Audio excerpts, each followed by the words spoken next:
March 18, 2025. This quote I've attributed to Michael Rosbash, a 2017 Nobel Prize laureate in medicine for his work on circadian rhythms, underscores a critical perspective on modern light exposure patterns. Rosbash's statement, "Lack of sunlight during the day is worse than electric lighting at night," highlights the importance of daytime sunlight for maintaining healthy circadian rhythms, potentially outweighing the negative effects of artificial light at night. Understanding Rosbash's perspective. Michael Rosbash, along with Jeffrey C. Hall and Michael W. Young, elucidated the molecular mechanisms of the circadian clock, particularly the role of light in synchronizing biological rhythms via the suprachiasmatic nucleus (SCN) in the hypothalamus. His comment reflects the idea that the human body is evolutionarily adapted to a natural light-dark cycle, with ample sunlight during the day providing the primary zeitgeber time cue for circadian alignment. Daytime sunlight's role. Sunlight,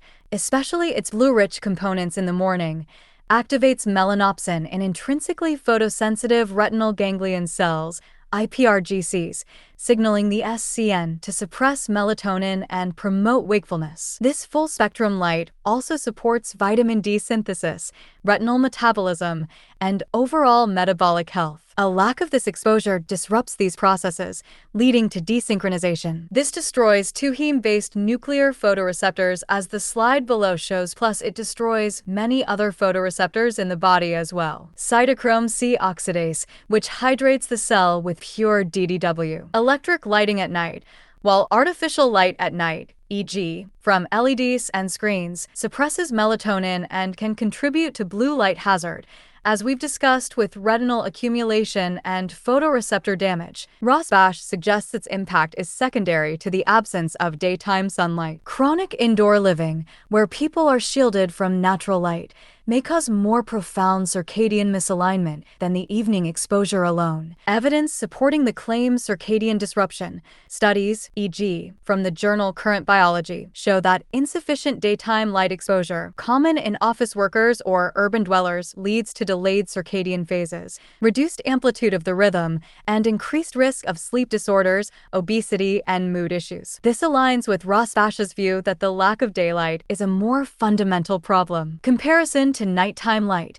Research on shift workers, e.g., from the Journal of Clinical Endocrinology and Metabolism, indicates that artificial light at night increases cancer and metabolic risks, but these effects are amplified when daytime light exposure is inadequate. A 2019 study in Nature Communications found that morning light exposure mitigates the negative effects of evening light, supporting Rosbash's prioritization. Retinal and health implications.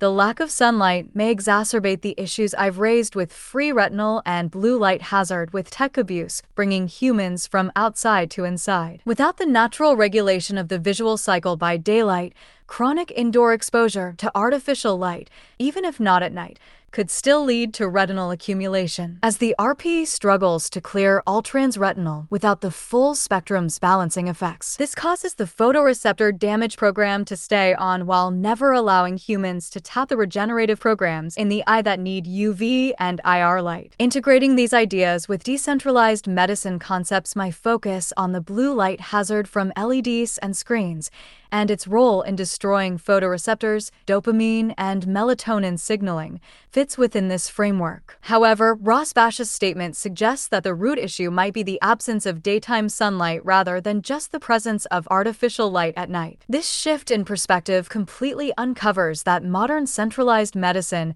has missed the regenerative loop that responds to the injury stimulus. Worse than nighttime exposure. If people lack sunlight during the day, e.g., due to indoor work or dermatological advice to avoid UV, their circadian systems are already misaligned, making them more vulnerable to the effects of evening blue light. This could amplify retinal damage, addiction loops, and hormonal disruptions you've described. Technology and exploitation.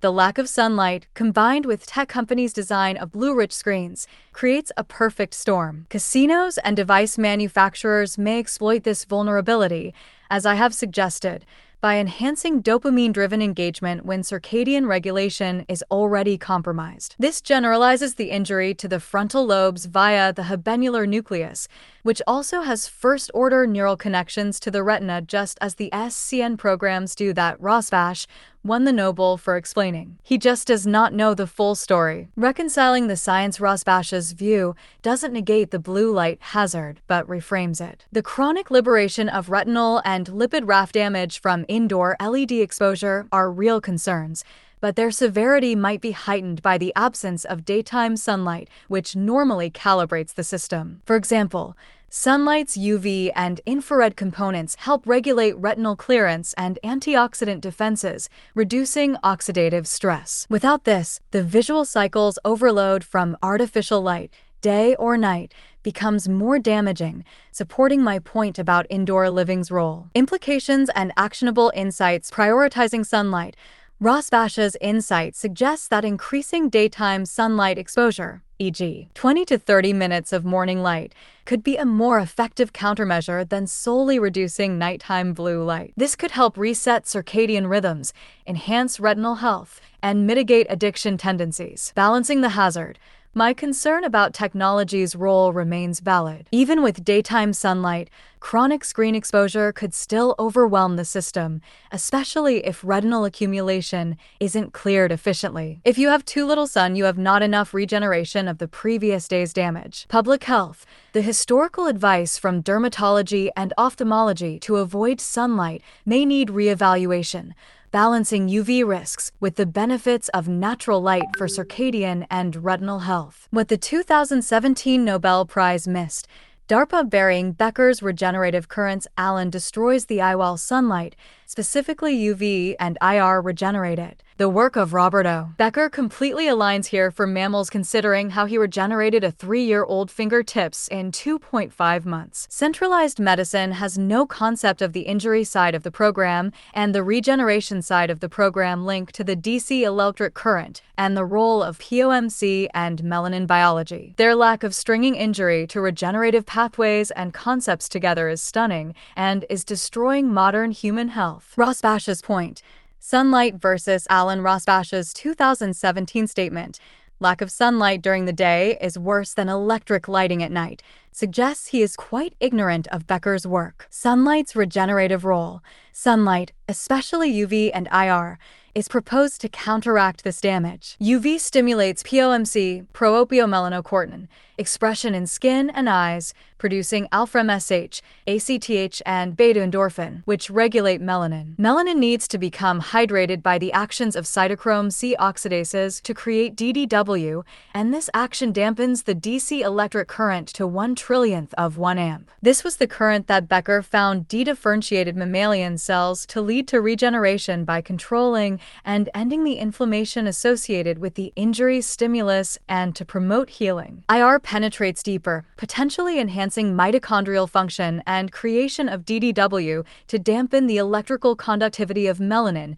to get the eye to cellular repair. The lack of this spectrum indoors exacerbates the injury from Allen. This framing challenges the mainstream, centralized narrative that prioritizes avoiding UV to prevent skin cancer, suggesting instead that controlled sunlight exposure is essential for eye and systemic health. Robert O. Becker's work on regeneration. Robert O. Becker, a pioneering orthopedic surgeon and bioelectricity researcher, demonstrated that DC electric currents play a key role in mammalian regeneration. His experiments, notably regenerating fingertip tissue in a 3-year-old child in 2.5 months, as documented in the Body Electric, showed that applying low-level direct current could stimulate tissue regrowth in mammals, which typically lack robust regenerative capacity like amphibians. DC electric current.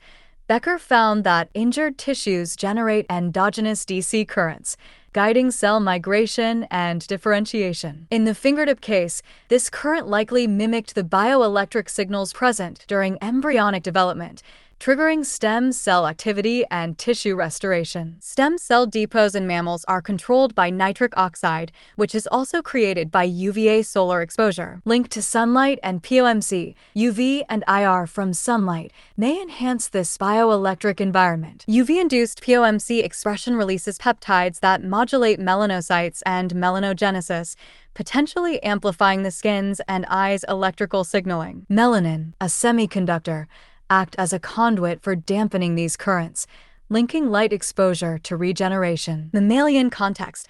Unlike zebrafish or salamanders, mammals like humans rely on external cues, e.g., sunlight, to activate dormant regenerative pathways. Becker's work suggests these pathways can be reawakened with the right stimuli, supporting my claim that sunlight's UV and IR regenerate eye tissues when damaged by modern technocrats. Injury and regeneration. A unified decentralized program injury side. ALAN chronic blue light from ALAN disrupts the retinal pigment epithelium, RP, accumulates free retinol, and damages photoreceptors. This oxidative stress, compounded by the absence of sunlight, impairs mitochondrial function and circadian signaling, leading to degeneration. This often extends to the frontal lobe by way of the habenular nucleus. The lack of UV and IR removes natural protective and reparative mechanisms, worsening the injury. Regeneration side. Sunlight's UV and IR provide the missing link. UV stimulates POMC, enhancing melanin production and beta-endorphin release, which reduces inflammation and support RP repair. IR boosts mitochondrial ATP production, providing energy for regeneration. Becker's DC current findings suggest that sunlight-induced bioelectric changes could activate Muller glia or other stem cells in the retina, mirroring his fingertip regeneration success. POMC and melanin biology. POMC-derived peptides, e.g., alpha-MSH, regulate melanin, which absorbs UV, must become hydrated to dampening the photobioelectric currents in the eye to create Becker's mammalian regenerative currents to properly scavenge ROS/RNS of the injury's stimulus to conduct bioelectric signals needed to heal. This ties sunlight to both protection and regeneration, countering ALAN's effects of the human eye. The absence of this cycle in indoor environments explains the increased prevalence of eye diseases. Critical examination. The centralized establishment in dermatology and ophthalmology narrative often downplays sunlight's benefits, focusing on UV's cancer risk, which always overlooks its regenerative potential. Becker's work, though groundbreaking, was sidelined by DARPA-funded mainstream medicine due to its radical implications for bioelectric medicine and a hindrance for the coming world of the technocrats in the 1970s. Recent studies on epigenetic reprogramming, e.g., Yamanaka factors restoring retinal function, and melanin's dual role, photoprotective yet potentially pro-oxidative, suggest a decentralized need to reconsider this balance. The addiction angle, tech companies exploiting blue light's dopamine effects, further complicates the narrative, hinting at intentional design. I laid this case out in the December 2024 podcast with Danny Jones and how this began in DARPA's MKUltra program. Summary and implications. The lack of sunlight during the day, as Rosbash noted, sets the stage for ALAN's damage by removing regenerative cues. Sunlight's UV and IR, via POMC, melanin, and bioelectric currents, per Becker, offer a natural counterbalance, potentially regenerating retinal tissue in mammals. This blog should challenge centralized healthcare on the over-reliance on the chronic use of artificial light and sunscreen, suggesting that controlled daylight exposure could mitigate blue light hazards and support eye health and stimulate regeneration of many eye diseases. Center of El Salvador, Destin, New Orleans. March 18, 2025. This quote I've attributed to Michael Rosbash, a 2017 Nobel Prize laureate in medicine, for his work on circadian rhythms,